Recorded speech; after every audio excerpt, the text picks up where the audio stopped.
Ya. Selamat sore, Bu.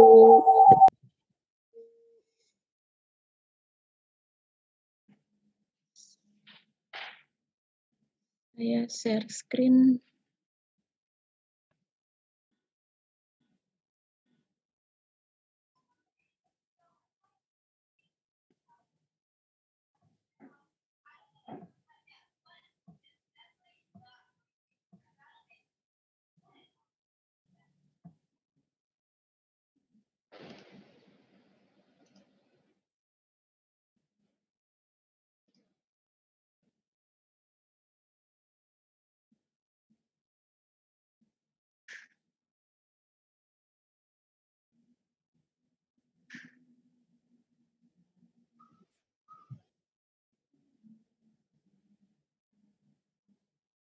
Kita ke hazard identification ya.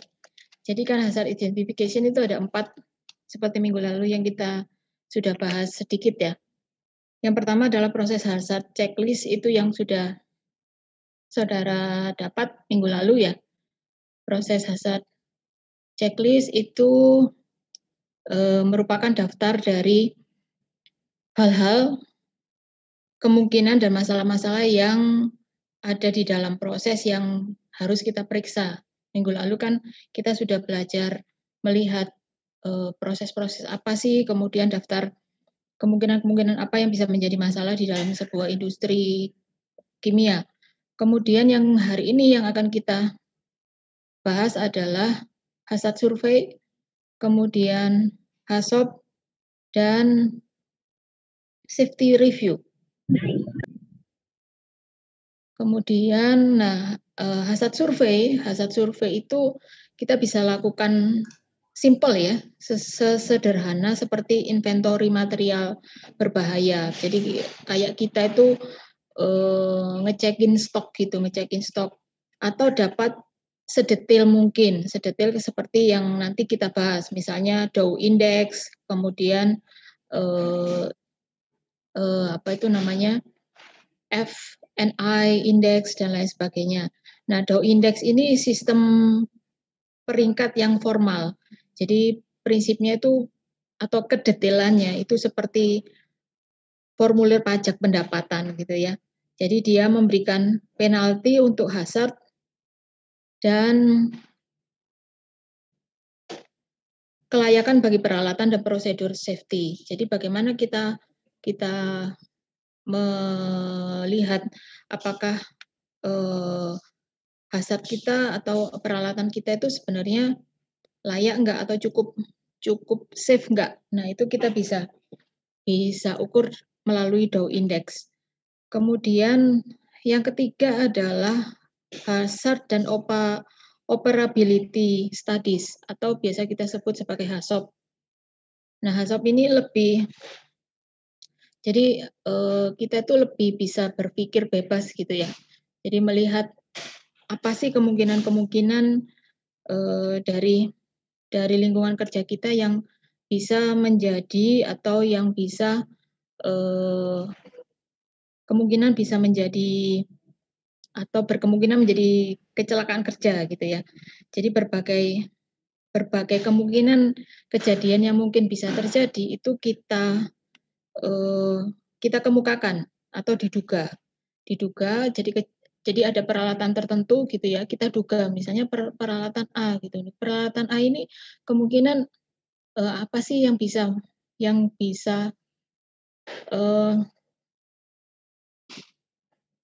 kemungkinan-kemungkinan apa yang ada di dalam peralatan itu yang bisa menyebabkan kecelakaan kerja. Nah, HACCP itu seperti itu. Jadi berbagai kejadian dikemukakan atau diduga pada suatu peralatan tertentu di mana kita atau reviewer itu menentukan apakah dan bagaimana suatu kejadian itu bisa terjadi dan bagaimana atau apakah kejadian tersebut itu menimbulkan berbagai resiko atau tidak. Nah, itu HACCP itu studinya seperti itu. Jadi kalau safety review itu studi ini sebenarnya, studi efektif ya. Studi efektif terkait kecelakaan kerja atau terkait HACCP, tetapi kurang formal dibanding dengan HACCP. Maka hasilnya biasanya sangat tergantung pada pengalaman dari yang melakukan review dan sinergisme dari grup yang meninjau satu proses tertentu atau alat tertentu. Jadi safety review seperti itu ya. Jadi studi efektif, tetapi tidak seformal HACCP. Tadi kan kalau HACCP itu kan memang kita harus meninjau satu peralatan tertentu ya, di mana kita sebagai reviewer itu menentukan apakah dan bagaimana suatu kejadian bisa terjadi dan apakah kejadian tersebut bisa menimbulkan berbagai resiko terkait dengan apa? Terkait dengan alat yang kita tinjau. Nah, minggu lalu kan kita sudah belajar mengenai proses hazard checklist. Proses hazard checklist itu daftar sederhana ya, kalau saudara masih ingat itu suatu daftar sederhana terkait masalah-masalah yang mungkin terjadi dan area yang harus diperiksa. Jadi misalnya minggu lalu saudara ingat itu layoutnya seperti apa. Misalnya terkait space, kemudian terkait perlu nggak overhead gitu ya. Ruangan yang bebas di atas kepala, misalnya karena dia di atasnya ada barang-barang tertentu yang digunakan dalam alat produksi seperti itu. Nah, itu hazard checklist itu seperti itu. Kemudian daftar yang kita buat itu sebenarnya mengingatkan reviewer atau peninjau atau operator terhadap potensi problem yang ada dalam area tersebut. Jadi misalnya kalau daerah yang sempit, yang sempit berarti kemungkinan kecelakaan kerjanya apa? Dia bisa eh, ber bisa bersenggolan dengan ini tertentu, misalnya dengan alat tertentu gitu ya. Atau ketika bahan baku dengan hasil produksi itu berdekatan misalnya. Kemungkinannya seperti apa gitu atau karena letaknya terlalu dekat nanti apa saja sih yang bisa mungkin terjadi. Itu kan kemungkinan-kemungkinan yang harus kita tinjau, yang harus kita periksa itu kan kita buat listnya ya atau kita buat daftarnya itu di dalam proses hazard checklist. Nah, checklist itu kan dapat kita gunakan sebelum proses beroperasi ya. Jadi bagaimana sebenarnya kalau kita mau mencegah terjadinya satu kecelakaan kerja, maka checklist itu kita gunakan sebelum proses beroperasi. Tetapi checklist itu juga bisa digunakan selama apa? Selama desain dari satu proses atau mengidentifikasi hazard.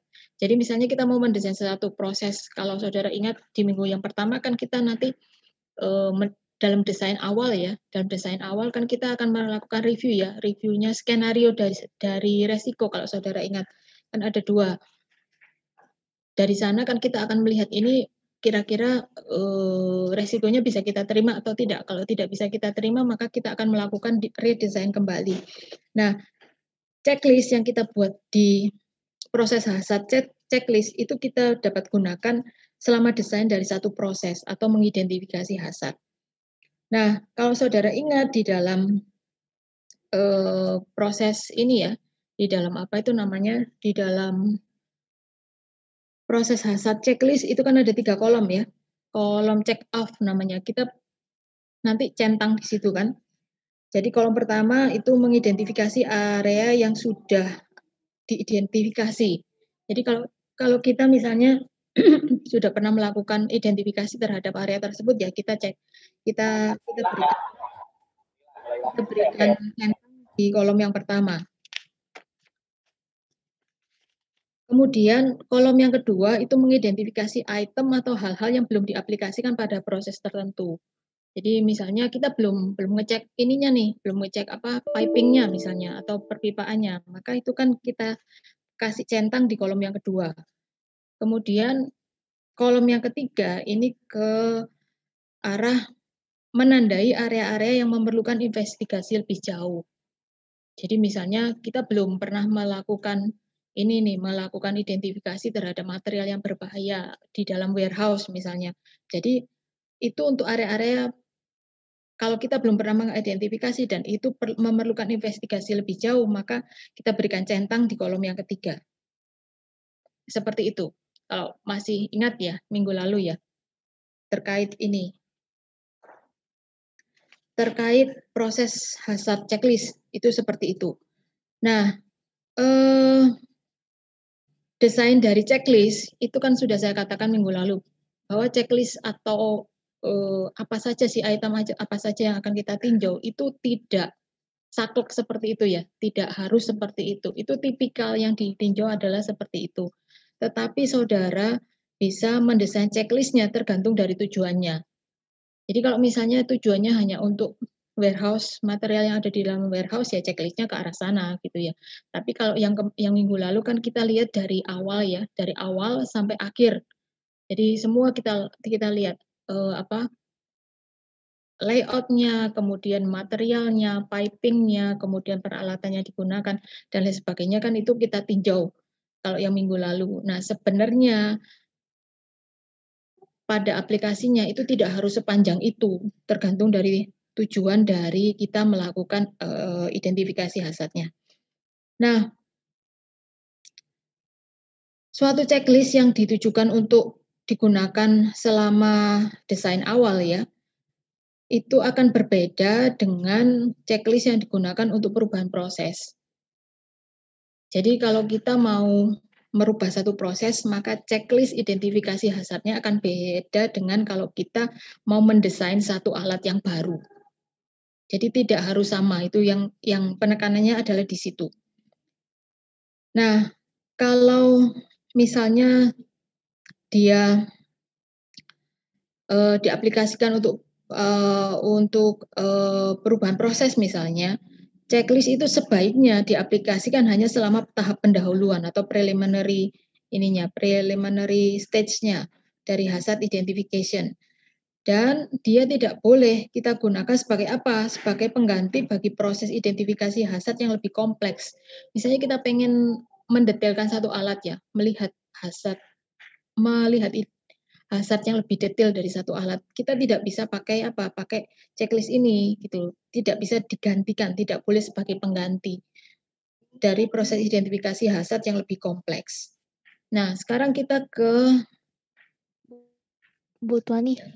Ya. Itu slide-nya belum pindah ya, Bu ya? Belum. Iya.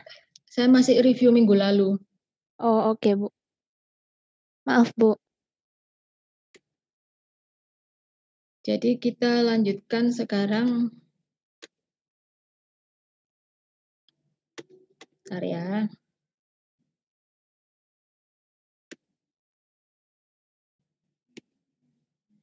Kita ke hazard survey.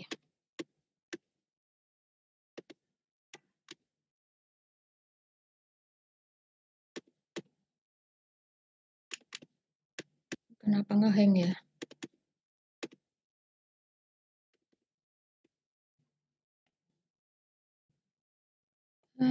Saya ini dulu. Balik ya. Nah, kita ke ini aja ya, saya pakai begini aja. Kita ke hazard survey. Jadi hazard survey itu dua form atau formulir yang populer untuk hazard survey. Ini adalah Dow Fire and Explosion Index atau FNEI, kemudian the Dow Chemical Explosion Index atau CEI. Nah, dua formulir ini itu populer ya, populer dipakai di seluruh dunia. Jadi ini untuk apa sih sebenarnya? Nanti kan kita tahu final rating number-nya. Dari dua formulir ini tuh tahu final rating number-nya. Untuk apa? Untuk memberikan ranking relatif dari hazard-nya. Nanti kita dapat nilai tertentu, lalu kita bisa cek itu hazard-nya termasuk rendah, sedang, atau tinggi gitu. Nah, kalau FNEI itu dia lebih detail gitu, Dow Fire Explosion Index, dia juga memberikan mekanisme untuk mengestimasi ya berapa kira-kira uang yang hilang dalam suatu kegiatan kecelakaan yang terjadi. Itu kita bisa, kalau kita melakukan studi lebih lanjut, kita bisa dapat dari FNEI gitu ya. Lalu kalau yang FNEI juga itu biasanya didesain bagi, rating atau peringkat hazard relatif pada storage biasanya ya, pada storage atau penyimpanan, kemudian penanganan dan processing pada material yang flammable dan eksplosif. Jadi, di dunia biasanya kita akan pakai FNEI kalau kita mau lihat hazard pada penyimpanan, pada handling atau penanganan sama processing pada material yang flammable dan eksplosif. Nah, prinsip utama dari prosedur ini adalah pendekatan sistematik sebenarnya. Pendekatan sistematik untuk apa? Untuk menentukan besarnya flammable hazard dalam industri kimia. Jadi kan kadang industri kimia itu pakai bahan-bahan yang ini ya, yang flammable ya, yang mudah mudah terbakar. Nah, itu kira-kira besarnya flammable hazard-nya seperti apa sih itu. Walaupun nantinya di kuliah selanjutnya kita juga nanti akan menghitung tingkat flammability dari 2 solvent misalnya, 2 solvent kalau kita campur, kita mau, storage atau kita mau simpan dalam satu vessel yang sama, itu kira-kira flammability-nya seperti apa sih? Itu kita juga bisa hitung juga. Tapi, dari sisi hazard-nya kita bisa pakai 2 formulir ini. Seperti itu ide utamanya. Nah, kalau saudara lihat formula perhitungan pada FNEI itu pada gambar 10 ini ya. Formulanya seperti ini, kemudian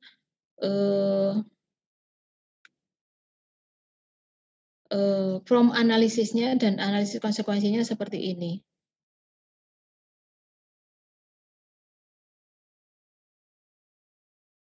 Lalu saya sudah share di ini ya, sudah share di ULS ya, jadi nanti saudara bisa lihat lebih detailnya di ULS. Nah, langkah-langkahnya seperti apa di dalam, FNEI ini? Pertama kita membagi proses dalam unit proses yang terpisah. Lalu ada yang namanya material factor atau MF, itu ada di tabel 10.1 sudah saya berikan. Kemudian kita menentukan general proses hazard-nya. Jadi detail instruksi dan korelasi untuk menentukan general dan spesial proses hazard di dalam ini Dow FNEI. Lalu general proses hazard factor-nya atau F1-nya dan special proses hazard factor-nya atau F2-nya dikalikan kemudian menghasilkan unit hazard faktor atau F3. Nah, indeks Dow FNEI-nya dihitung dengan mengalikan unit hazard faktor dengan MF-nya. Jadi nanti dari situ kita masuk ke tabel 10.2. Dia akan menunjukkan tingkat hazard berdasarkan indeks value-nya. Seperti itu. Nah, ini penalti ini kita aplikasikan di mana? Apa yang kita mereview lebih lanjut ya, mereview lebih lanjut itu pada faktor-faktor apa? Pertama adalah reaksi-reaksi eksotermis yang mungkin menghasilkan self heat. Jadi dia menghasilkan panas gitu ya, menghasilkan panas pada dirinya sendiri. Kemudian reaksi-reaksi endotermik yang dapat bereaksi karena sumber panas dari luar seperti api. Jadi ada sumber panas dari luar yang bisa menghasilkan reaksi-reaksi yang endotermik. Kemudian material handling dan transfer. Jadi misalnya pemompaan, lalu koneksi dari transfer line itu juga perlu kita perhatikan lebih lanjut kalau kita menggunakan FNEI. Kemudian menyertakan unit proses mencegah dispersi dari uap yang keluar. Lalu yang selanjutnya adalah akses terbatas itu pada emergency equipment dan pengaliran yang buruk dari flammable material yang jauh dari unit proses. Itu kita bisa pakai ini ya, FNEI. Selanjutnya adalah ini penalti untuk special process hazard. Misalnya apa material yang toksik. Material yang toksik biasanya kita gunakan untuk apa? Biasanya kita gunakan untuk apa itu namanya menghalangi pemadaman kebakaran gitu ya. Toxic material. Nah, kalau ada material itu maka pada saat terbakar material itu mencegah si kebakaran ini terpadamkan dengan cepat gitu. Kemudian operasional yang berada di bawah tekanan atmosfer. di mana resiko dari udara luar itu bisa masuk. Itu juga merupakan penalti dari special process hazard. Kemudian operasional yang berada di dalam atau dekat dengan limit flammable ya. Jadi angka flammable limit, jadi operasionalnya itu di bawah angka flammable limit. Nanti kita akan kenal lebih jauh flammable limit itu seperti apa. Lalu resiko-resiko ledakan dari debu, saudara mungkin ingat ya beberapa kejadian kan ada yang seperti itu ya. Jadi debu yang bisa menyebabkan ledakan. Kemudian tekanan atmosfer atau proses-proses yang dilakukan pada tekanan di atas tekanan atmosfer. Lalu operasional yang berada pada temperatur yang rendah di mana potensialnya adalah membuat si vessel kita, jadi vessel kita yang terbuat dari baja karbon ini mengalami pengetasan atau apa namanya rapuh ya, istilahnya adalah embrittlement. Kemudian kuantitas dari flammable material itu juga merupakan penalti pada special process hazard. Lalu struktur unit proses yang bisa mengalami korosi dan mengalami erosi. Lalu yang ke-9 adalah ini ya, apa itu namanya kebocoran ya, kebocoran sekitar sambungan atau kemasan ya, join sama packing. Kemudian penggunaan dari pemanas yang menggunakan api sehingga itu menyediakan sumber dari pengapian yang siap untuk ini ya, untuk menimbulkan kebakaran. Kemudian sistem perpindahan panas dari hot oil, di mana hot oilnya ini di atas ini apa itu namanya temperaturnya di atas temperatur pengapian. Lalu ada juga peralatan berputar yang besar ya, atau large rotating equipment, termasuk juga pompa dan kompresor. Jadi kalau di industri saudara itu ada pompa-pompa, ada kompresor-kompresor, maka dia termasuk penalti untuk special process hazard. Artinya dia itu berkemungkinan besar bisa menghasilkan hazard atau menimbulkan kecelakaan kerja karena dia termasuk hazard maksud saya. Nah ini adalah data terkait senyawa, kemudian material factor-nya, nilai material factor-nya, kemudian kalau saudara lihat panas pembakarannya berapa, lalu ada nilai flash point-nya, nilai boiling point-nya juga seberapa, itu ada di dalam tabel ini. Jadi saudara nanti material factor dan properti dari senyawanya bisa lihat di dalam tabel 10.1. Nah ini adalah tingkat dari hazard berdasarkan ini ya, FNEI. Jadi kalau saudara lihat, kalau misalnya nilainya 1 sampai 60, tingkat hazardnya apa? Berarti ringan gitu ya. Kalau 61 sampai 96 moderate. Kalau 97 sampai 127 itu intermediate. Kalau di atas 159 itu itu cukup berat gitu ya. Nah, seperti itu. Lalu yang kedua adalah ini, hazard and operability studies atau kita singkat sebagai HAZOP. Jadi sebelum HAZOP dilakukan, kita yang perlu tahu adalah informasi yang detail terkait proses yang harus tersedia. Jadi mesti punya data yang sangat detail terhadap proses yang akan kita studi HAZOP. Jadi ini merupakan prosedur yang formal untuk mengidentifikasi hazard di dalam fasilitas proses kimia. Jadi prinsipnya adalah kita itu berpikir seluas mungkin tapi terkontrol, tidak boleh liar ya. Untuk melihat apa? Untuk melihat semua kemungkinan yang bisa terjadi pada proses dan operasional. Jadi kegagalan dari proses dan operasional yang mungkin bisa terjadi itu harus kita perhatikan atau kita amati dengan detail, kita pikirkan dengan sedetail mungkin gitu ya. Nah, data yang dibutuhkan sebelum studi HAZOP ini pertama adalah proses flow diagram. Jadi ini mesti harus ada. Mungkin nanti kalau di industri itu flow sheet-nya ya. Flow sheet-nya itu mesti harus ada.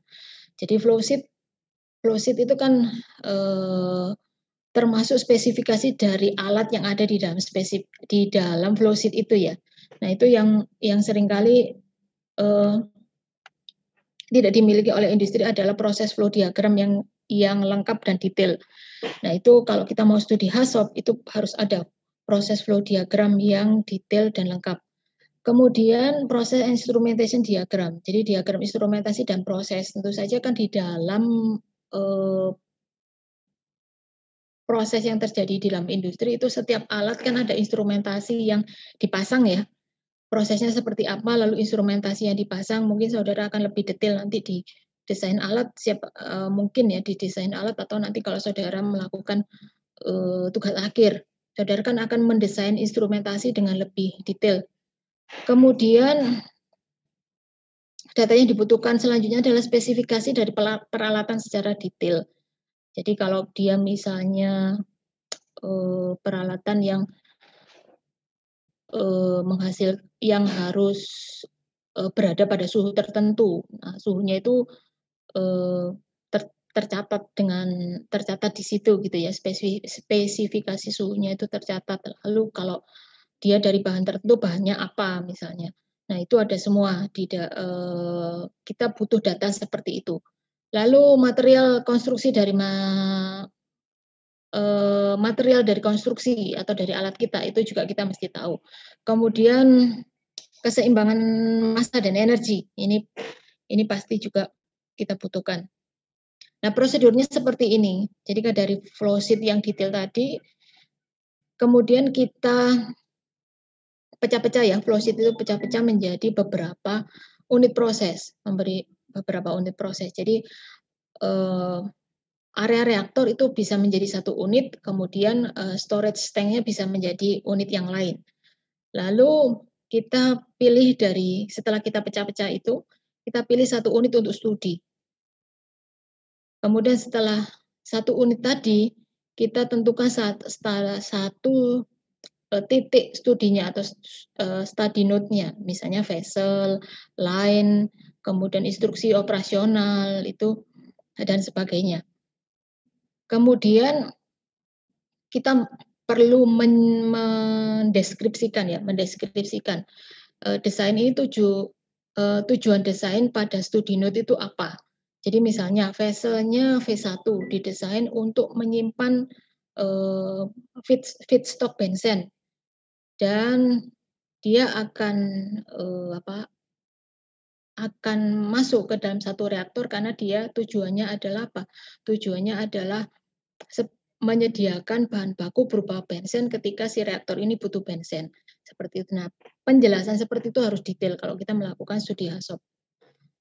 Kemudian kita harus memilih parameter dari proses. Misalnya apa? Aliran kah, level, temperatur, tekanan, konsentrasi, pH, viskositas, kemudian fasanya, fasa apa? Solid, liquid, gas, lalu agitasi, volume, reaksi, sampel, komponen, kemudian start-nya, stop-nya, kestabilannya, lalu power-nya, inert. Nah, seperti itu kita pilih parameter ya.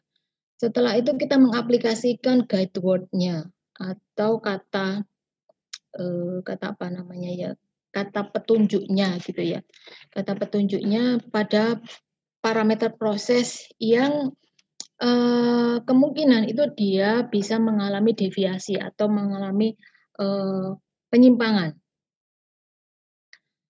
Nah, apa saja daftar dari guide words-nya itu ada di slide selanjutnya. Nah, jika deviasinya itu bisa kita aplikasikan, maka kita harus menentukan penyebab-penyebab yang mungkin dan menulis sistem-sistem yang mungkin bisa kita lakukan untuk mencegah si deviasi ini tidak terjadi. Kemudian kita juga harus melakukan evaluasi konsekuensi apa yang bakal terjadi kalau deviasi ini itu betul-betul terjadi. Lalu memberikan rekomendasi supaya deviasi ini tidak berkembang menjadi kecelakaan kerja. Nah, tentu saja rekomendasinya itu apa rekomendasinya, siapa yang merekomendasikan, kemudian kapan. Nah, itu juga harus ditulis dengan detail pada HACCP prosedur ini. Kemudian kita juga harus harus melakukan pencatatan ya, pencatatan semua informasi ini harus dicatat. Apa yang sudah kita lakukan itu harus dicatat. Kemudian, nah ini guide word-nya adalah seperti ini atau kata-kata petunjuknya seperti ini ya untuk prosedur HACCP. Yang pertama adalah no, not, none. Apa artinya? Bahwa complete negation of the intention. Berarti saudara lihat keterangannya, tidak ada bagian intensi desain yang dicapai, tetapi tidak ada hal lain yang terjadi. Kemudian ada more, higher, and greater. Jadi ini artinya apa? Secara kuantitatif dia mengalami kenaikan. Kemudian less, lower, berarti secara kuantitatif dia mengalami penurunan. Lalu as well as, berarti secara kualitatif dia mengalami peningkatan. Part of, berarti dia secara kualitatif mengalami penurunan. Itu tadi yang saya katakan, kita harus berpikir seluas-luasnya ya, tapi tidak liar gitu, supaya bisa menggunakan kata-kata petunjuk ini dengan tepat gitu. Lalu reverse misalnya untuk apa? Berarti bertolakan secara logis dengan atau lawan dari gitu ya. Kemudian other than berarti substitusinya lengkap gitu, atau sooner than terlalu cepat atau pada order yang salah gitu, atau pada apa itu namanya urutan yang salah gitu. Terus later than misalnya too late or terlalu lambat atau ordernya salah atau urutannya salah gitu. Kemudian where else misalnya, berarti ada lokasi-lokasi yang tambahan gitu. Nah, seperti itu kita harus paham dengan baik, baru nanti kita bisa memilih kata-kata petunjuk yang tepat untuk melakukan studi HACCP. Nah, ini kalau di proses lain ini seperti ini ya. Jadi ini kata petunjuk yang valid dan kombinasi dari parameter dari proses. Jadi misalnya apa? Prosesnya apa? Flow. Flow itu kata yang bisa kita aplikasikan adalah no, not, none, lalu more, higher, greater, lalu less, lower, as well as, part of, reverse, other than, sooner, faster, later, slower, atau where else. Jadi kita misalnya kita belum pernah melakukan studi itu ya, kita bisa pakai ini sebenarnya. Yang akan parameter proses yang akan kita studi itu apa? Flow misalnya. Berarti kata-kata ini kita pakai ini dari no, not, none sampai sampai later slower. Lalu kalau untuk ini state misalnya, state berarti as well as, kemudian sooner, faster, sama later, sama slower seperti itu. Jadi kita bisa mengacu ke ini sebenarnya, ke apa itu namanya, ke tabel ini untuk melihat studi kita. Kemudian kalau misalnya proses yang berhubungan dengan vessel berarti apa saja sih proses parameternya? Itu kan bisa level, temperatur, kemudian tekanan ya, konsentrasi, pH, viskositas, agitasi, volume, reaksi, lalu fasanya apa sama sampel. Nah, itu kita juga bisa lihat. Misalnya untuk level itu kita bisa aplikasikan kata petunjuk adalah no, not, none, sampai as well, kecuali reverse. Kemudian untuk pH misalnya, pH itu kita bisa aplikasikan more, higher, greater, atau lower, less atau lower, kemudian sooner, faster, sama later, sama slower. Seperti itu. Jadi ini beberapa hal yang bisa kita acu ya. Beberapa parameter itu sudah ada tipikalnya Ini kan tabel, ini kan isinya tipikal kata-kata yang dipakai ketika kita melakukan studi HASSOP di dalam proses vessel misalnya. Kalau yang sebelumnya kan di dalam apa? Di dalam proses lain, Kemudian, nah ini prosedurnya tadi ya sudah sampai nomor 9, lalu yang nomor 10 kita akan mengulang tahap atau langkah ke-5 sampai ke-9 sampai semua guideword itu telah diaplikasikan dan terpilih parameter pada parameter proses yang terpilih. Jadi nanti semua, kalau itu tadi misalnya dari misalnya dari line tadi ya, dari line itu dari no, not, none, kita flow, kita mau melakukan studinya adalah pada flow. Berarti no, not, none itu nanti prosesnya mulai nomor 1 sampai nomor 9 itu setelah selesai nanti kita ulang lagi itu. Ke mana? Ke kata selanjutnya yaitu more, higher, dan greater. Seperti itu. Sampai later dan slower. Jadi maksudnya seperti itu. Kemudian yang nomor 11 adalah kita mengulang langkah 4 sampai 10 sampai semua parameter proses ya. Parameter proses dapat kita aplikasikan dan telah kita consider atau kita pertimbangkan pada studi note yang sudah kita pilih. Lalu yang nomor 12 adalah mengulang langkah nomor 2 sampai 11 sampai semua studi note telah kita perhatikan atau telah kita consider untuk seksi ini lebih besar dan kita melanjutkan pada seksi berikutnya di dalam flowsheet. Jadi kalau saudara lihat, saya tidak tahu yang angkatan ini kan ada angkatan 2018 ya, angkatan 2018 mungkin belum paham yang namanya flowsheet, tapi mungkin yang angkatan-angkatan atas itu lebih paham. Jadi kan ada flowsheet misalnya satu diagram yang cukup panjang dari satu proses, kita ambil satu bagian, lalu dari satu bagian itu kita ambil lagi bagian yang lebih kecil, misalnya tadi di dalam line-nya aja atau di dalam proses, di dalam alurnya aja ya, line bukan proses, di dalam line-nya aja atau alurnya aja, kemudian atau dalam satu reaktor gitu ya. Nah itu dalam satu reaktor itu nanti kita pilih lagi satu studi node gitu. Nanti kita belajar bagaimana menentukan node, studi node.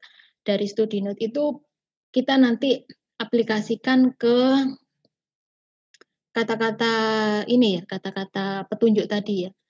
Nah, misalnya dalam tadi line tadi ya, dalam alur yang kita tinjau adalah flow-nya.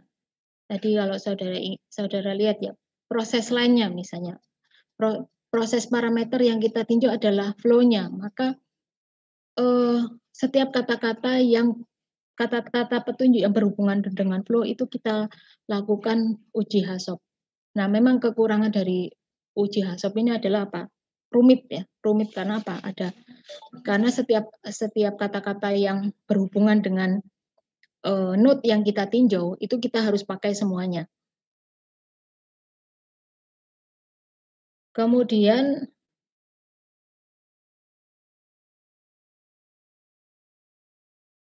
nah ini kita lihat seperti ini ya, ininya ya. Apa itu namanya? Formulirnya seperti ini. Formulir HASSOP untuk perekaman data gitu ya.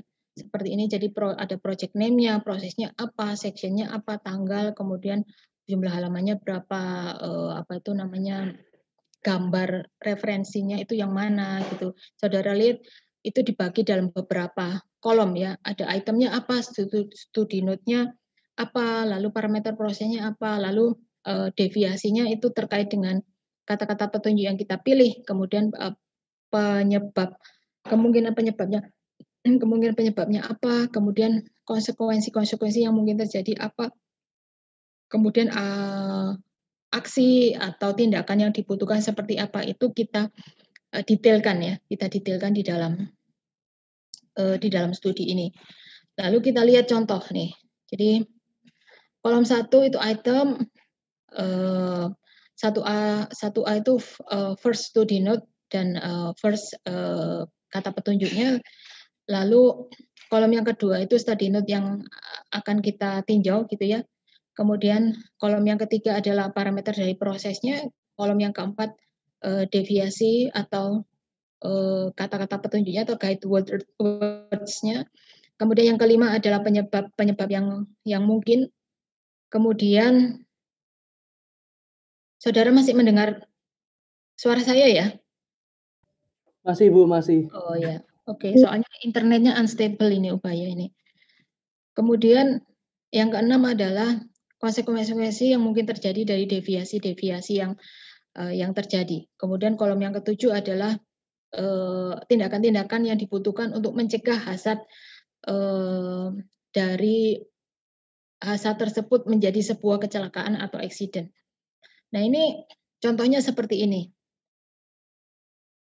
Saya besarkan. Bisa akhirnya ya. Nah ini, jadi reaktor seperti di bawah ini, jadi dia reaksinya adalah eksotermis, sehingga sistem coolingnya itu dihasilkan atau disediakan dengan menghilangkan ekses energi dari reaksi. Nah, pada satu kejadian di mana fungsi coolingnya tidak berjalan, maka temperatur dari reaktor itu akan meningkat. Nah, itu akan membawa pada apa? Peningkatan laju reaksinya, sehingga dia menyebabkan adanya apa? Adanya rilis energi, tambahan rilis energi. Maka hasilnya akan apa? Hasilnya dia bisa menyebabkan reaksi tidak terkendali ya, sehingga tekanannya dia akan meningkat. Nah, itu akan menyebabkan apa? Menyebabkan tekanannya naik dengan cepat ya, dan kemungkinan bisa menyebabkan tekanan itu bisa menyebabkan ledakan pada reaktor vessel tersebut atau pada reaktor vessel ini. Nah, dari contoh itu temperatur di dalam reaktor ini diukur, kemudian digunakan sebagai kontrol pada laju aliran air cooling ya, melalui apa? Dikontrolnya dengan apa? Dikontrolnya adalah dengan valve. Kemudian saudara diminta melakukan apa? Studi HAZOP pada unit ini untuk meningkatkan safety dari proses. Nah, yang digunakan studi note yang digunakan adalah apa? Cooling proses atau cooling proses di mana parameternya adalah flow dan temperatur. Selain cooling proses itu ada stirrer ya. Stirrer juga sebagai studi note-nya. Jadi proses parameternya adalah agitasi. Jadi kalau saudara lihat, jadi ini project name-nya, example 10.2 ya. Kemudian prosesnya adalah reaktor yang ada di dalam contoh 10.2. Kemudian seksinya apa? Reaktor yang terlihat di dalam contoh 10.2. Jadi nanti saudara kalau mau bikin studi HAZOP-nya ya harus seperti ini gitu ya. Seksinya apa gitu ya. Pertama kan misalnya project name-nya apa? Boiler misalnya. Lalu prosesnya apa? Reaktornya misalnya. Lalu seksinya apa? Nah, itu semakin lama semakin detail. Lalu kalau saudara lihat tadi kan sudah disebutkan bahwa apa yang menjadi studi note-nya adalah cooling coil sama stirrer ya. Saudara lihat studi note-nya adalah cooling coil, dia memberi tandanya atau menomorinya dengan 1A. 1A atau nomor 1 adalah cooling coil, kemudian nomor 2-nya adalah stirrer. Jadi proses parameter tadi kan sudah disebutkan ya, cooling coil, proses parameter yang ditinjau adalah flow dan temperatur. Jadi flow itu tadi kata-katanya apa saja kalau flow? Ini ada no, not, itu kan jadi satu ya. Jadi kalau ada tiga kata artinya itu berarti itu artinya sama. Kemudian selain no ada apa lagi? Ada high, ada low, ada as well as, ada part of sama reverse. Kemudian ada other than, sooner than, dan later than. Jadi dari situ saudara kan no itu ada keterangannya ya, no itu artinya apa, high itu artinya apa, low artinya apa, as well as artinya apa, sampai sampai whereas itu artinya apa. Nah, dari situ kan kita memikirkan penyebabnya kira-kira apa gitu ya, penyebabnya apa. Nah, kalau di sini kan no misalnya, cooling coil pada proses parameter flow, deviasinya adalah no. Kemungkinan penyebabnya apa? Ini, control valve-nya gagal untuk tertutup. Lalu konsekuensinya apa? Jadi akibatnya apa? Kalau misalnya kontrol valve-nya itu gagal tertutup, berarti ini akan kehilangan cooling, kemudian bisa menyebabkan apa? Menyebabkan kemungkinan tidak terkendalinya si reaktor tadi. Lalu yang kedua adalah kalau misalnya terjadi penyumbatan ya, penyumbatan pada cooling coil. Nah, konsekuensinya apa? Konsekuensinya sama ternyata. Lalu yang ketiga penyebabnya. Jadi ini itu penyebab-penyebab ini kan yang kita pikirkan ya. Apa sih yang bisa menjadi penyebab sehingga si apa ini namanya si cooling coil atau aliran ini menghasilkan atau deviasinya bukan menghasilkan, deviasinya adalah cocok dengan kata no, seperti itu. Nah, yang keempat adalah controller itu gagal dan menutup valve-nya.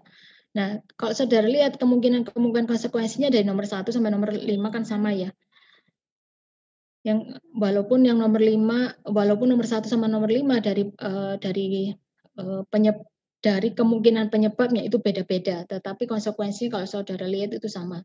Lalu yang kedua pada cooling coil juga itu deviasi atau kata-kata petunjuk yang dipakai adalah high. High berarti apa? Misalnya kontrol valve-nya itu gagal untuk terbuka. Kemudian controller itu gagal dan membuka valve-nya. Maka yang terjadi apa? Yang terjadi ini, reaktornya akan mendingin gitu ya, terus kemudian konsentrasi reaktannya itu akan naik, kemudian kemungkinan dia akan apa? Kemungkinan akan dia tidak terkendali pada heating-nya tidak terkendali seperti itu. Nah, ini kita bisa tahu sih, kita bisa memikirkan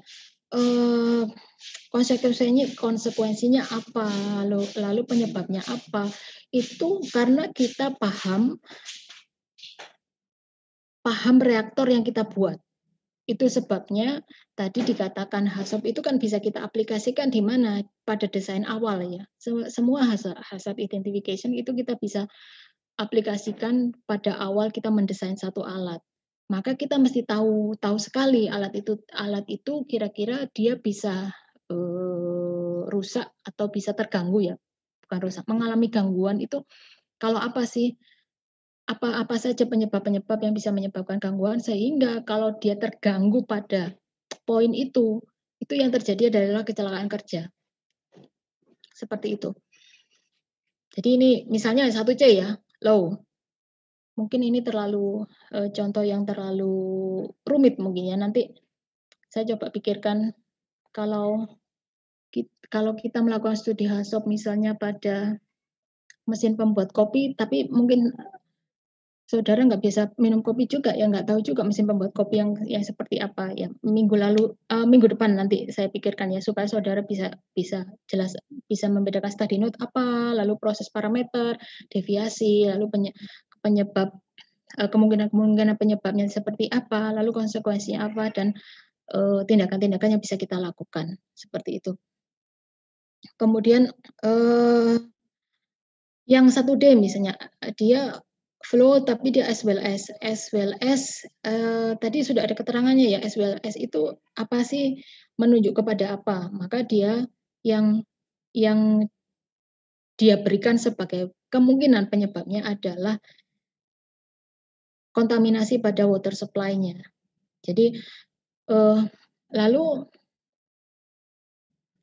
konsekuensinya apa? Nah, ini not possible here. Jadi karena itu kan berhubungan dengan ini ya, dengan pihak lain gitu ya, water supply. Maka mungkin si pihak ini nggak bisa apa namanya? Pihak ini nggak bisa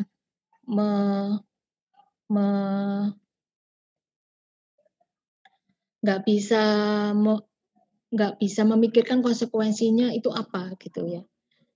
Kemudian yang selanjutnya itu part of misalnya. Part of ini sudah tercover pada 1C. Berarti sudah ada di item 1C ya. Kemudian 1F ini reverse misalnya. Kegagalan dari water source atau sumber air sehingga menyebabkan backflow. Backflow berarti gimana? Aliran balik ya. Aliran balik. Nah, itu kemungkinan konsekuensinya apa? Jadi dia coolingnya tidak bisa berjalan dengan baik. Kemudian, nah itu tadi juga mengalami kejadian yang tidak terkendali itu. Kemudian ada juga misalnya reverse ini yang kedua kemungkinannya adalah apa? Backflow, aliran balik karena apa? Karena high back pressure. Jadi ada tekanan yang lebih tinggi gitu ya sehingga aliran airnya itu jadi balik lagi atau jadi reverse, jadi arahnya berbalik, arahnya ke arah sebaliknya seperti itu. Lalu other than ini dia bilang kemungkinannya not considered possible gitu ya. Kemudian sooner than misalnya coolingnya mulainya terlalu cepat gitu ya. Si reaktor melakukan cooling itu terlalu cepat. Kemudian later than misalnya itu penyebabnya apa? Nah, ini ada operator error gitu. Operatornya berarti human error-nya di sini kan. Kemudian yang selanjutnya misalnya temperatur. Temperatur itu kan ada 3 tadi ya kata-katanya ya, where else, low, dan high. Nah, itu dia tinjau satu-satu ya, kita tinjau satu-satu. Kemudian yang selanjutnya adalah yang stirrer. Stirrer itu tadi kan proses parameternya adalah agitasi ya. Agitasi berarti deviasinya kan dia ambil no sama more. No itu berarti si motornya malfunction, tidak bisa berjalan dengan baik. Terus kalau yang kemungkinan yang kedua adalah kemungkinan penyebabnya adalah ini kegagalan dari powernya. Lalu yang selanjutnya adalah more. More berarti stirrer motor controllernya itu gagal sehingga kecepatan dari stirrernya itu apa? Lebih tinggi gitu ya. Nah, ini kalau saudara lihat konsekuensi yang mungkin misalnya ya untuk stirrer motor malfunction. Jadi dia no mixing possible accumulation of unreacted material. Jadi tidak termix dengan baik ya si materialnya sehingga dia terjadi akumulasi gitu, terjadi akumulasi karena materialnya tidak termix dengan baik, tercampur dengan baik ya. Kemudian kalau power failure-nya berarti konsekuensinya adalah monomer feed-nya continuous, kemudian possible accumulation of unreacted material, sama juga dengan yang di atas ya. Jadi terjadi akumulasi juga pada material-material yang tidak bisa bereaksi seperti itu atau tidak bereaksi.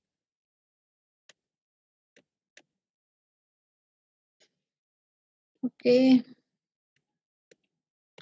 Bentar, ini tidak bisa lagi ya.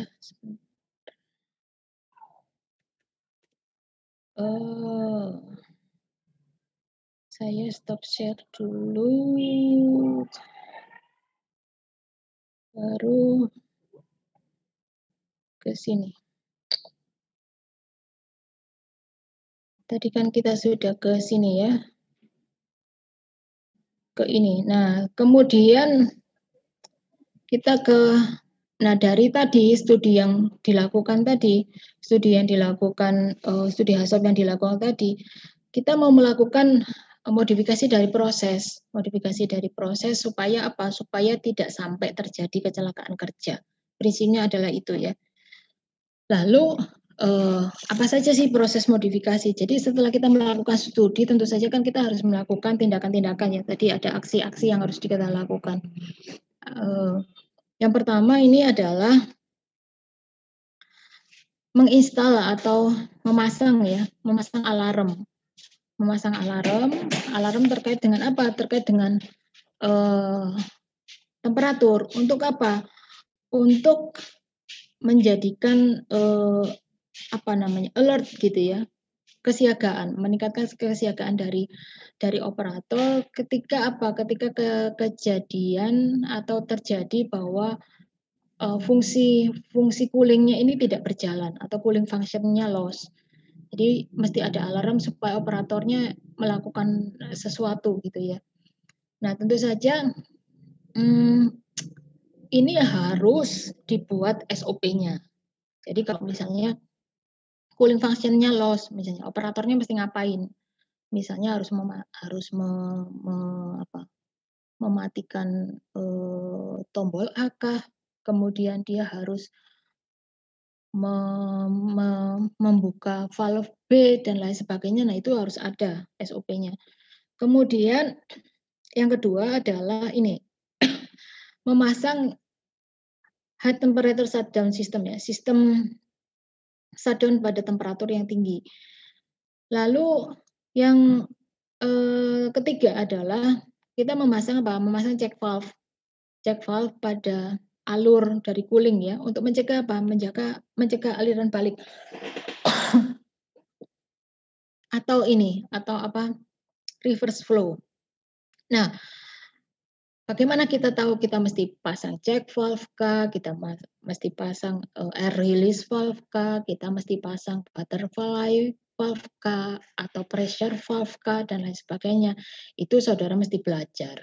Supaya apa? Supaya tahu fungsi dari macam-macam valve dan kita bisa pasang valve itu dengan tepat pada alat yang tepat dan sehingga dia bisa berfungsi sebagaimana yang kita inginkan. Tentu saja fungsinya adalah pada prinsipnya mencegah terjadinya kecelakaan kerja. Tadi kan sudah dibahas ya, untuk mencegah aliran balik tadi menyebabkan apa? Yang menyebabkan si reaktornya tadi runaway atau mengalami gangguan yang nantinya bisa menyebabkan kejadian kecelakaan kerja. Maka kita pasang check valve. Tuh. Jadi kalau misalnya di dalam satu satu pipa misalnya piping, kemudian dia bisa tiba-tiba di dalam proses itu, bukan pipa maksud saya, di dalam proses itu tiba-tiba dia bisa mengalami satu tekanan yang cukup tinggi, maka kita perlu pasang valve untuk mencegah dia meledak misalnya. Nah, valve yang kita pasang apa? Misalnya pressure release valve gitu loh. Valve yang kita gunakan untuk mengeluarkan tekanan atau rilis tekanannya misalnya seperti itu. Nah, itu tadi yang saya katakan bahwa kita mesti paham nih alat-alat ini kan instrumen-instrumen yang saudara harus paham ketika saudara melakukan desain satu alat ya. Harusnya di desain alat kan saudara harus paham hal-hal seperti ini ya. Jenis-jenis valve, kemudian apa saja sih yang harus saudara pasang, misalnya seperti kemarin level level controller, kemudian alarm atau hal yang lain itu kan mesti harus dipahami ketika saudara melakukan desain atau mendesain satu alat. Kemudian secara periodik modifikasi yang selanjutnya adalah secara periodik itu melakukan inspeksi ya terhadap cooling coil untuk memastikan bahwa dia itu bisa masih bisa berjalan dengan baik.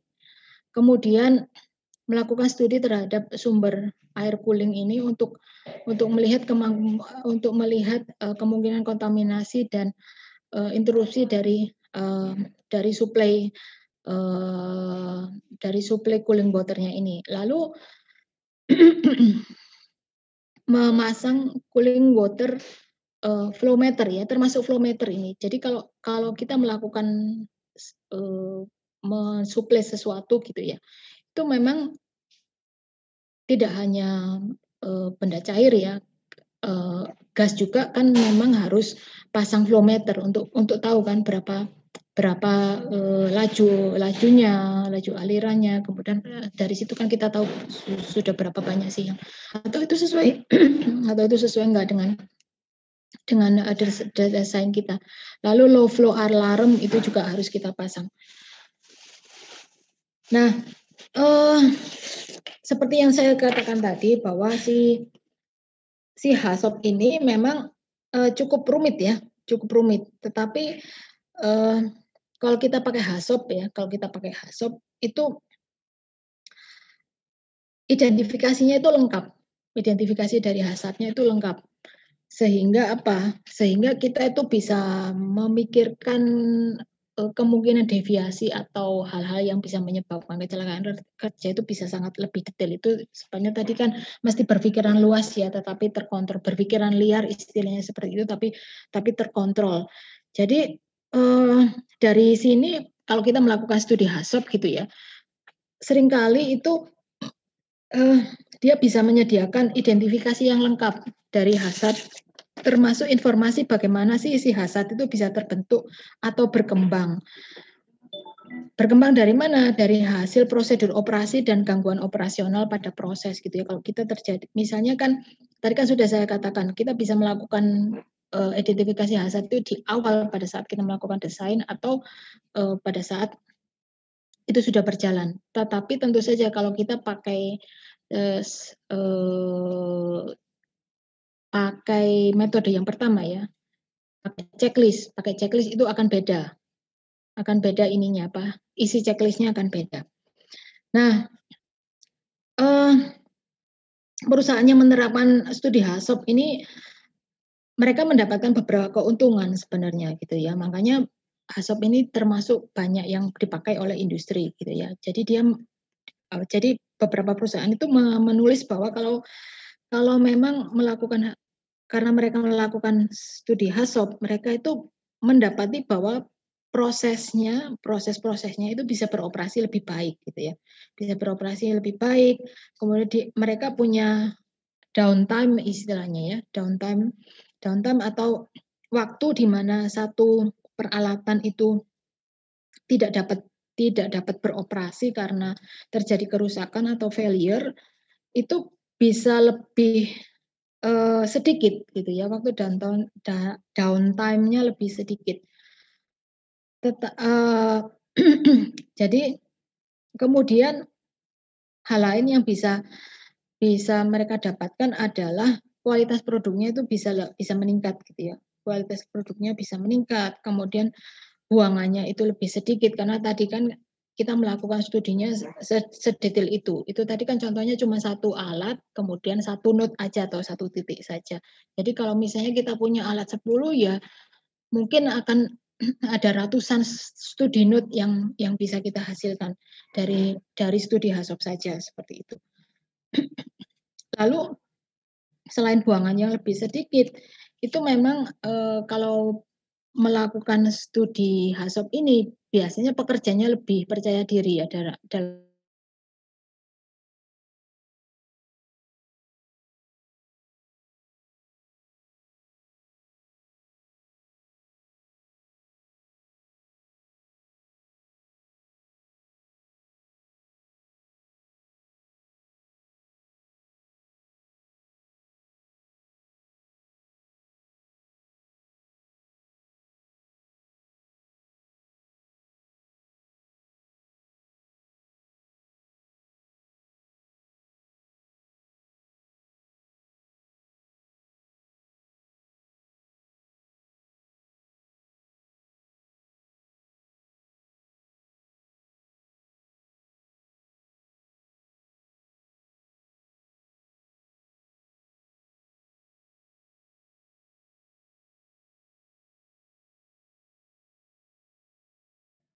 tadi kan sampai di ini ya, potensial ya, potensial proses modification. Jadi saudara tadi yang terakhir adalah kita memasang cooling water flow meter dan low flow alarm. Jadi dari sini kan kita tahu bagaimana aliran air yang mengalir ke reaktor tadi. Kemudian kita juga bisa melihat apakah jumlah air yang masuk itu sama dengan yang kita desain. Tadi sudah saya katakan bahwa kita flow meter itu tidak hanya dipasang pada liquid saja, tetapi juga pada gas juga. Nah, yang terakhir adalah ini, safety review ya. Safety review ini metode yang lain yang kita gunakan untuk mengidentifikasi hazard, tetapi identifikasi safety-nya adalah pada area-area proses dan laboratorium. Jadi ini prinsipnya adalah untuk mengembangkan solusi agar ketika nanti si proses tadi dilanjut itu menimbulkan kecelakaan kerja. Jadi dua tipe safety-nya itu ada yang secara informal, ada yang secara perubahan kecil pada proses-proses existing, kemudian biasanya prosesnya itu di laboratorium atau jadi biasanya melibatkan hanya 2-3 orang. Kemudian termasuk satu atau dua yang lainnya itu tidak secara langsung terkait dengan proses, tetapi berpengalaman dengan prosedur safety yang memadai. Ini tujuannya adalah untuk menghasilkan ya, untuk menyediakan dialog yang hidup di mana ide-ide itu dapat saling ditukarkan dan perbaikan dari safety itu dapat dikembangkan. Prinsipnya adalah itu. Nah, ini seperti ini informasi safety review-nya. Jadi reviewernya itu bertemu dalam area yang informal untuk memeriksa peralatan pada proses atau prosedur operasi seperti itu. Nanti mereka akan memberikan usulan bagaimana safety dari proses itu bisa ditingkatkan. Nah, dari situ kan akan ada significant improvement ya, significant improvement atau perbaikan yang signifikan tadi itu nanti akan diringkas dalam satu memo di mana orang lain nantinya itu bisa menjadikan itu sebagai referensi di masa yang akan datang. Nah, peningkatan ini akan diimplementasikan sebelum proses itu dioperasikan. Nah, ini contohnya. Contohnya seperti ini ya. Jadi ada sistem reaktor di laboratorium seperti di bawah ini. Kemudian sistem ini didesain untuk mereaksikan fosgen dengan anilin untuk menghasilkan isocyanat dan HCl. Reaksinya saudara bisa lihat di bawah atau di slide. Kemudian isocyanatnya digunakan untuk memproduksi foam dan plastik. Nah, fosgen itu merupakan satu uap yang tidak berwarna dengan titik didih atau boiling point-nya 46,8 derajat Fahrenheit. Nah, ini biasanya disimpan di dalam liquid dalam sebuah kontainer di bawah tekanan di atas normal temperatur point boiling-nya. Kemudian threshold limit value-nya atau TLV-nya untuk fosgen adalah 0,1 ppm, cukup rendah ya. TLV itu kan konsentrasi yang diizinkan dari sebuah bahan kimia ya terpapar pada pekerja terus-menerus dalam waktu yang cukup singkat, kurang lebih misalnya 15 menit tanpa menyebabkan efek tertentu. Kemudian order threshold-nya adalah 0,5 sampai 1 ppm, sedikit di atas TLV-nya. Nah, anilin adalah liquid dengan boiling point-nya 364 derajat Fahrenheit, di mana TLV-nya 2 ppm. Jadi dia bisa terabsorb itu melalui kulit kita. Nah, proses di atas itu menunjukkan bahwa fosgennya itu dimasukkan ke dalam kontainer melalui valve dalam ini ya, dalam apa itu namanya, treated glass bubbler yang ada di dalam, reaktor. Kemudian, reflux kondensernya itu mengkondensasi uap anilin dan kemudian membawanya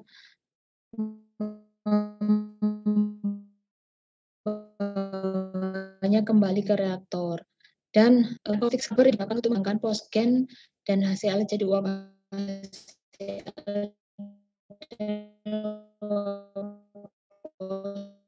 postgen dari, ini, terjadi di dalam satu hood gitu ya. Lalu saudara diminta melakukan ini ya, informasi safety review pada proses ini. Jadi dari sini kan usulan-usulan yang diberikan adalah perubahan dan penambahan pada proses itu seperti ini. Misalnya vakum ditambahkan untuk menurunkan temperatur boilingnya. Kemudian relief system-nya, nanti saudara kan juga belajar relief system juga setelah UTS ya. Ditambahkan dengan outlet pada scrubber untuk mencegah hasil hazard dari treated glass bubbler yang tersumbat gitu. Kemudian ada flow indikator. Flow indikator untuk apa? Untuk memberikan visual indikasi dari aliran. Kemudian bubblernya itu juga digunakan di samping dari scrubber karena lebih efektif gitu. Kemudian ada amonium hidroksida bubble yang lebih efektif untuk mengabsorb postgen. Kemudian ada trap yang digunakan untuk menangkap si liquid postgennya. Tadi seperti dikatakan sebelumnya, ini itu melibatkan orang yang ahli ya, orang yang ahli di bidang ini gitu. Jadi secara informal memang tidak banyak orang, tetapi orang yang ahli itu artinya bisa memberikan usulan yang tepat terkait solusi dan membuat safety-nya ini bisa lebih baik gitu. Kemudian ada pail of caustic ya. Pail itu kan satu wadah ya. Jadi kalau misalnya cat yang 25 kg itu kan kita biasanya istilahnya adalah pail gitu ya. Wadah yang isinya kaustik ini akan ditambahkan. Sehingga kalau postgen silindernya itu akan dimasukkan ke dalam pail itu ya. Kalau misalnya terjadi bahwa silindernya atau valve-nya itu bocor. Sehingga kaustiknya tadi akan mengabsorpsi postgennya. Kemudian, jadi perubahan yang di sebelah kiri adalah yang asli ya. Kemudian di sebelah kanan ini perubahan-perubahan yang terjadi dari usulan ini tadi. Usulan apa tuh? Usulan para ahli berdasarkan informal ini. Informal safety tadi ya. Informal meeting tadi. Nah, reviewer recommendation-nya atau rekomendasi dari reviewer-nya adalah kita memasang ini postgen indicator paper atau kertas indikator postgen di sekitar hood, kemudian ruangan juga area-area operasional. Jadi kertas ini biasanya berwarna putih tetapi dia akan berubah menjadi coklat ketika dia terekspos pada postgen dengan konsentrasi 0,1 ppm. Lalu pakai safety checklist ya, safety checklist harian sebelum proses ini dilakukan. Kemudian harus memposting proses yang terbaru atau up to date proses sketsa proses yang up to date dekat dengan si prosesnya sehingga orang itu bisa dengan mudah tahu kira-kira apa sih perubahan-perubahan yang terjadi di dalam proses itu gitu. Nah, ini yang formal safety review. Tadi yang informal, ini yang formal ya. Formal safety review ini untuk proses yang baru. Kemudian perubahan-perubahan substansial pada proses existing, lalu proses-prosesnya itu membutuhkan updated review. Kemudian, nah ini langkahnya seperti ini ya, mempersiapkan detail formal safety review report, kemudian memiliki komite yang mereview dan menginspeksi proses, lalu melakukan atau mengimplementasikan rekomendasi yang diberikan. Nah, dari situ kita buat ininya, buat reportnya atau buat laporannya. Laporannya isinya seperti ini ya, ada introduction, overview, proses overview, summary, reaction dan stoichiometry, lalu engineering datanya. Lalu sampai bab 6, bab 2-nya raw material dan produk, lalu equipment setup-nya seperti apa, prosedur, kemudian safety checklist-nya. Baru yang terakhir adalah material safety data sheets-nya. Kemudian yang kelima itu adalah metode lain ya. Metode lain yang juga bisa kita pakai untuk hazard identification. Jadi dia pakai what if what if analysis. Sedikit tidak formal gitu, sedikit lebih tidak formal gitu ya. Lebih tidak formal mengidentifikasi hazard yang diaplikasikan dengan kata-kata. What if kalau misalnya satu proses, satu aliran itu berhenti gitu ya. Jadi nanti tim analisis itu akan memutuskan potensial konsekuensi dari potensial yang mungkin bisa terjadi dan bagaimana untuk menyelesaikan masalah-masalah tersebut. Kemudian yang lain adalah human error analysis ya. Mungkin nanti ada kuliah tersendiri ya yang diberikan oleh Pak Yunus yang terkait dengan human error analysis. Bagaimana kita mengidentifikasi bagian dan prosedur pada proses yang memiliki probabilitas lebih dari normal ya terjadi kecelakaan itu karena human error. Kemudian yang bisa kita aplikasikan kontrol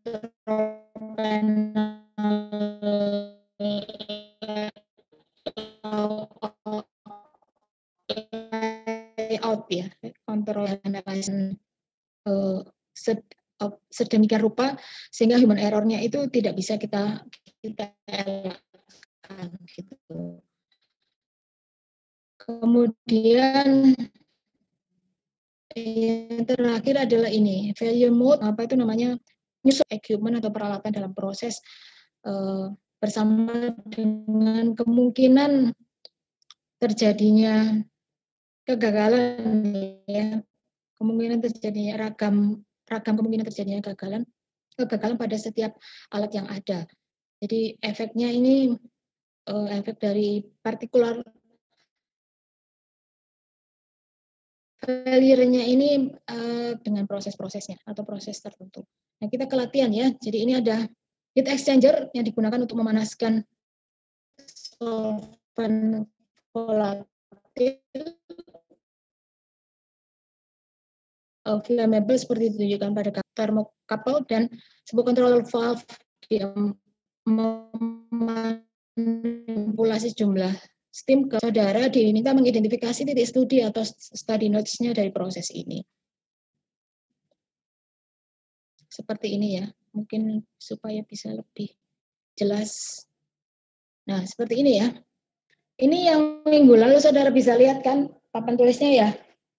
Ini yang minggu lalu yang kita pakai controller untuk mengontrol ketinggian liquid ya. Jadi controller, kalau masih ingat minggu lalu itu saya berikan studi kasus di dalam safety kadang-kala kita itu tidak bisa membuat satu proses itu terlalu rumit. Nah, di contoh yang sebelumnya kan ada satu wadah ya atau vessel untuk menyimpan satu liquid, lalu dia untuk mencegah overflow-nya dia kasih level controller ya, level controller dan valve. Jadi kalau misalnya permukaannya itu tinggi permukaannya itu sudah hampir mencapai level tertentu yang dia menyebabkan dia menjadi overflow, maka si level controllernya ini dia akan bekerja, kemudian si valve-nya itu akan terbuka, nanti si pompanya akan memompakan liquid yang berlebihan ini, sehingga tidak sampai terjadi overflow. Cuman itu bisa terjadi overflow kalau apa? Kalau si level controllernya ini tidak berjalan dengan baik atau si pompanya rusak, sehingga tetap saja terjadi overflow dari cairan yang kita masukkan ke dalam vessel itu. Nah, cara yang paling mudah adalah seperti ini, yang saudara lihat di papan yang saya sudah gambar ya. Jadi kita bisa bikin seperti ini aja. Kita kalau misalnya dia kita simpan dalam, misalnya tidak dalam satu vessel yang tertutup ya, kita bisa buat seperti ini. Jadi ada bagian yang yang miring gitu ya. Bagian yang kita buat miring. Bagian yang kita buat miring sehingga sehingga kalau misalnya level aliran airnya atau level airnya itu melebihi, maka dia bisa mengalir ke bak atau ke reaktor gitu ya, atau ke wadah di sebelahnya. Karena apa? Karena kita berikan satu bagian miring ini, sehingga nanti dia bisa overflow gitu ya.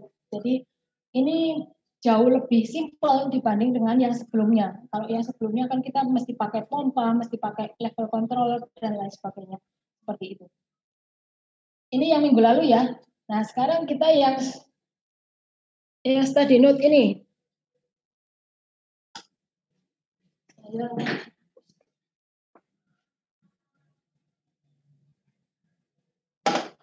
Yang study note itu kan seperti ini. Ada valve. Kemudian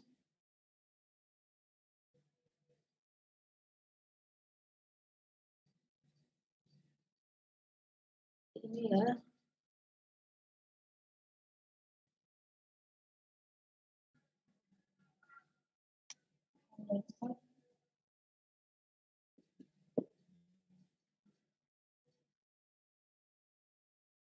Satu. Kemudian apa?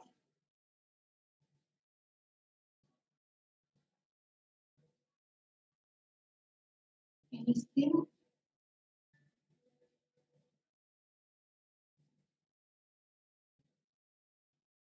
Kemudian ada control valve ya. Control valve. Kemudian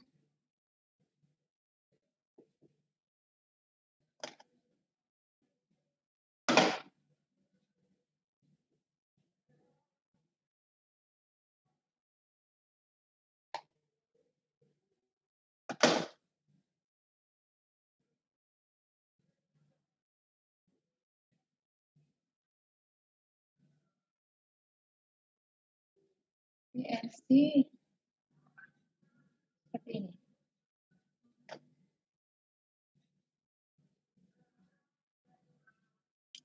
Ini adalah heat exchanger ya.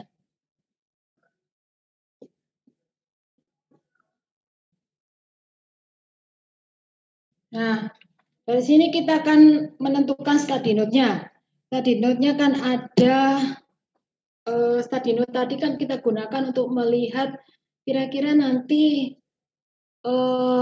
kalau apa sih note-note atau poin-poin atau titik-titik di mana itu memungkinkan si alat ini itu tidak bisa bekerja dengan baik atau mengalami kegagalan gitu ya. Kalau dia mengalami kegagalan maka akan terjadi apa? Akan terjadi kecelakaan kerja gitu. Maka kan yang pertama kan di sini ya, tadi note-nya.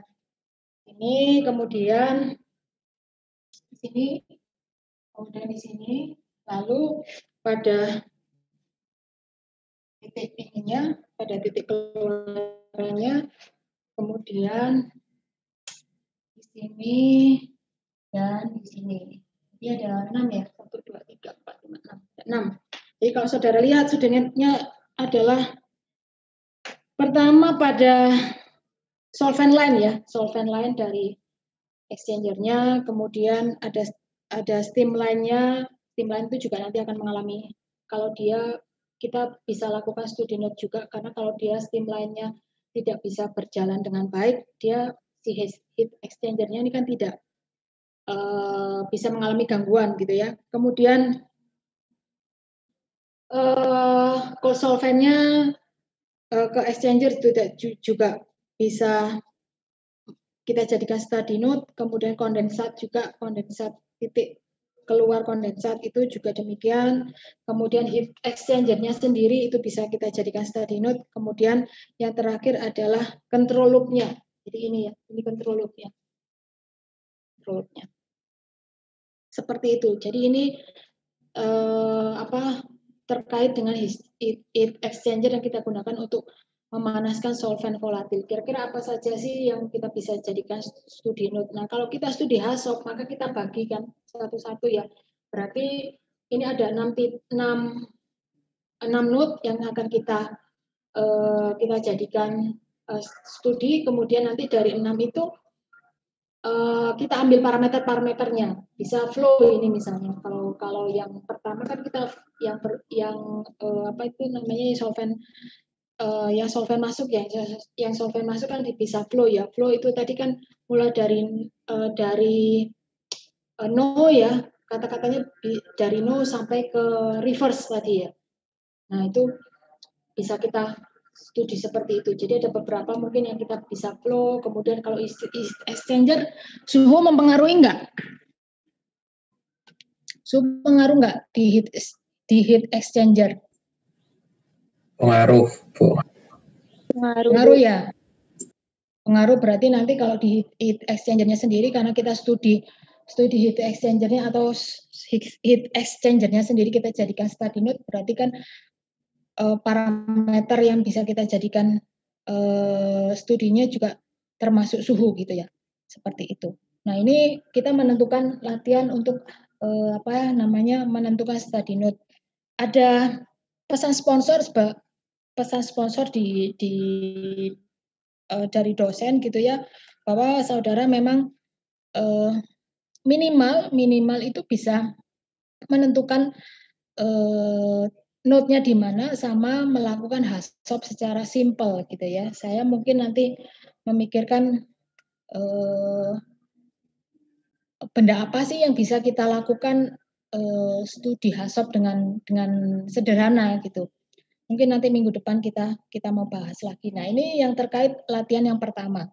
Nah, latihan yang kedua adalah ini. Jadi kalau saudara lihat ada beverage dispenser ya. Beverage dispenser, tahu ya beverage dispenser ya. Jadi kalau saudara ke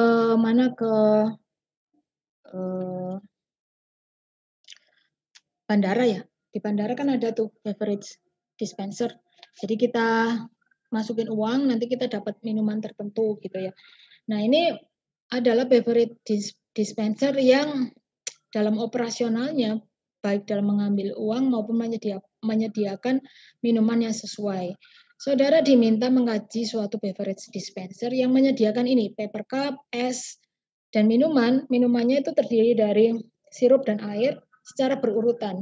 Jadi mesin tersebut juga bisa menyediakan kembalian uang. Saudara diminta mengidentifikasi ragam kegagalan yang mungkin terjadi. Jadi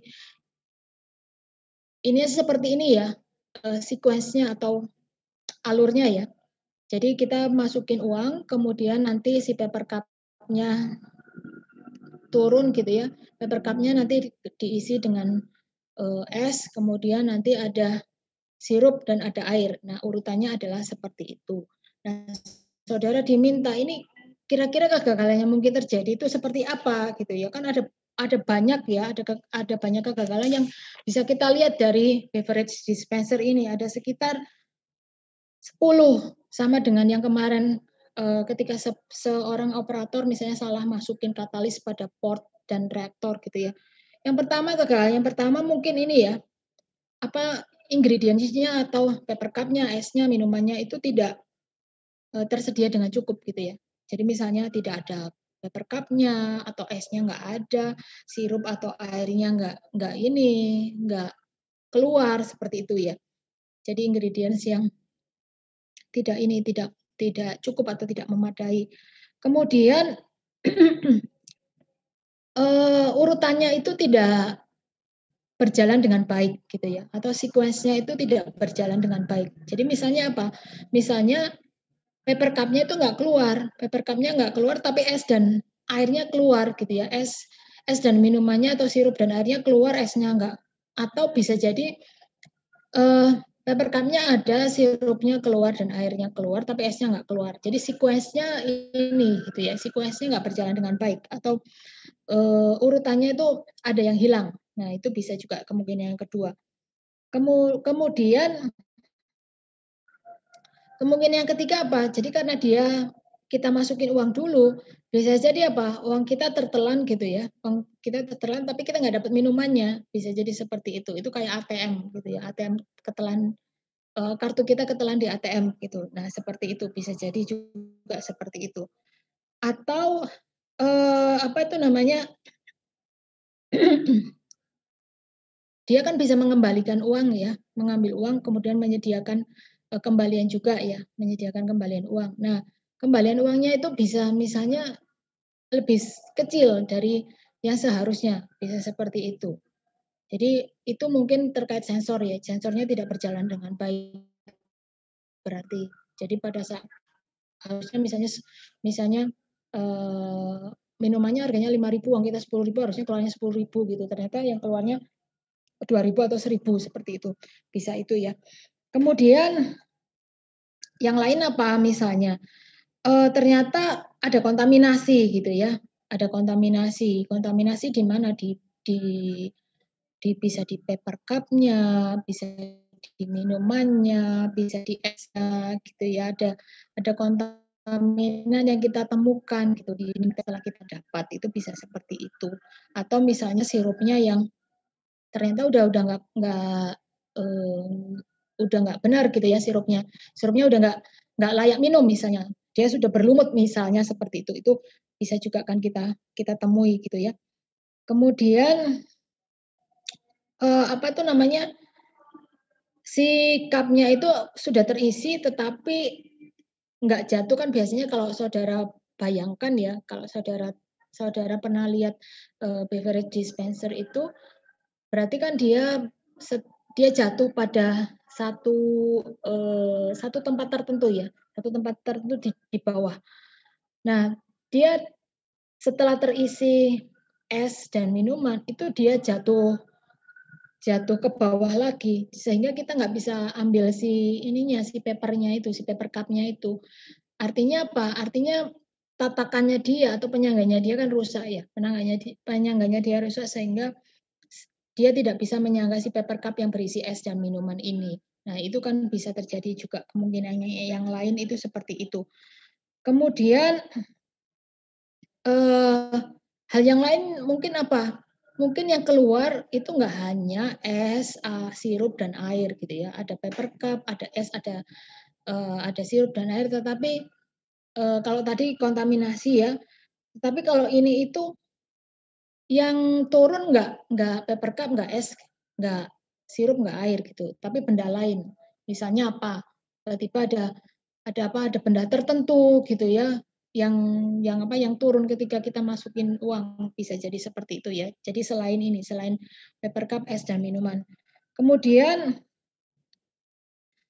bisa jadi seperti ini, mesinnya itu mengeluarkan sirup juga, mengeluarkan es juga, mengeluarkan air juga, tapi, jumlahnya itu tidak sesuai gitu ya. Jadi misalnya kalau cup-nya itu harusnya isinya kalau keisi semua itu volumenya kira-kira, eee, 250 mili misalnya, ternyata yang keluar nggak sampai segitu, cuma 100 mili misalnya, lebih sedikit. Atau bisa jadi apa ini namanya, meluap gitu ya, terlalu banyak. Nah, itu kan, ada apa, ada bagian yang salah ya, ada bagian yang salah pada saat pengisian es dan minuman yang isinya adalah sirup dan air ini. Itu bisa seperti itu. Nah, itu beberapa kemungkinan-kemungkinan yang bisa terjadi pada beverage dispenser. Nah, lalu, latihan terakhir ini adalah yang ini ya, yang tadi sudah kita bahas, sebelumnya. Nah, kalau misalnya kita punya ini ya, punya reaktor seperti ini tadi, kira-kira study node-nya itu di mana gitu, identifikasi study node pada proses reaktor berikut. Tadi kan sudah ada satu ya, cooling coil-nya ya, cooling coil-nya, berarti adalah yang lain. Apa misalnya? Feed line-nya bisa kan? Feed line-nya bisa, kemudian rotornya, agitasinya, bisa juga kita jadikan, apa itu namanya, node-nya, study node-nya. Kemudian, vessel-nya ya, vessel-nya atau reaktornya, kemudian output line-nya itu bisa juga. Lalu cooling water line-nya ini bisa juga kita jadikan study node. Jadi ada dari satu reaktor ini Minimal kita bisa melakukan 6 ya, 6 study note.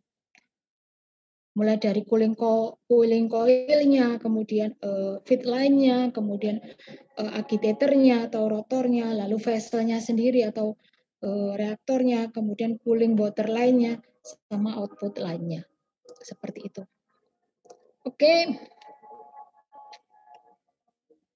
Sampai sini ada pertanyaan? Seperti itu ya. Minggu lalu kita mungkin akan studi HASOP tapi lebih simpel gitu ya. Lebih simpel supaya saudara bisa lebih paham. Ada pertanyaankah? Nanti dipelajari lagi ya, dipelajari lagi. Jadi kan ULS-nya kan kan sudah saya posting di ULS, ya. Iya, Bu. Kalau tugasnya minggu depan ya, tugasnya minggu depan. Kemudian karena minggu depan minggu kelima ya, minggu depan ya. Iya, Minggu Bu. kelima kita kuis ya. Kita kuis materinya. Materinya minggu pertama dan minggu kedua saja. Jadi seperti ini. Minggu depan itu saudara belajar risk assessment. Jadi risk assessment itu ada yang namanya probability theory, lalu dari kemarin diskusi bahwa saudara itu nanti kalau memungkinkan ya, kalau memungkinkan itu mesti tahu yang namanya fault tree gitu ya. Jadi mengidentifikasi resiko dari yang namanya fault tree, pohon kesalahan gitu ya. Jadi kita studi kira-kira apa besarnya kesalahan itu berapa gitu ya, hampir sama dengan tadi yang indeks tadi ya, Dow index tadi seperti itu. Sama satu lagi segitiga risk ya, risk triangle. Dari diskusi itu ada tambahan seperti itu. Tapi kalau tidak memungkinkan mungkin akan saya berikan nanti setelah UTS ya. Setelah UTS, jadi minggu depan mungkin kita akan membahas mengenai probability theory. Probability theory pun itu sudah cukup panjang gitu ya. Jadi itu sehingga minggu depan kita mungkin kuisnya hanya 20-30 menit gitu ya. Setelah itu baru setelah kuliah saudara kuis. Nah, kemudian minggu ke-6 dan minggu ke-7 itu ke Pak Yunus lagi. Kemudian setelah UTS nanti mungkin Pak Putu, baru nanti saya yang belakang-belakang gitu. Oke, itu dari saya. Lalu minggu depan juga mungkin saudara akan diberikan risk assessment, model risk assessment yang contoh risk assessment yang nanti juga saudara pakai kalau saudara penelitian di laboratorium ya. Risk assessment seperti apa, itu juga minggu depan mungkin akan kita berikan, akan kita pelajari. Oke? Ada pertanyaan? Tidak ada?